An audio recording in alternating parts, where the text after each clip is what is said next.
کیونکہ قوم جب ایک نظریے کے ساتھ کھڑی ہو جائے، آپ ڈنڈے مار کے ان کو نظریہ نہیں ان سے نکال سکتے. یہ جو بھی پالیسی بنائی ہوئی ہے ظلم کرنے کی، یہ فیل ہو گئی ہے. یہ پالیسی کامیاب نہیں ہو سکتی. آپ جب بھی الیکشن کروائیں گے، میرے سے آج لکھ کے لے لیں، تحریک انصاف سویپ کرے گی. بلکہ آپ نے پی ڈی ایم کا جنازہ نکال دیا ہے. آپ نے ان پارٹیز کو بالکل جو رئیسی کسر ہے یہ ختم کر دی ہے. یہ اب الیکشن ہی نہیں لڑنے کے قابل. یہ وہ الیکشن کوشش کریں گے، وہ جو ابھی کراچی کے اندر وہ جو میئر کا الیکشن ہوا اس ٹائپ الیکشن. وہ میئر کا الیکشن تو ہو سکتا ہے انڈائریکٹ.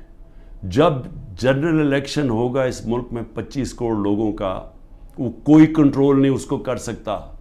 جب بھی آپ الیکشن کروائیں گے ہارنا ہے. لیکن یہ ملک کا کیا بن رہا ہے؟ میں تو صرف اس لیے آج پوچھ رہا ہوں، میں بار بار ڈائیلاگ کی بات اس لیے کرتا ہوں، مجھے اپنے ملک کی فکر پڑی ہوئی ہے، مجھے اپنی فکر نہیں ہے.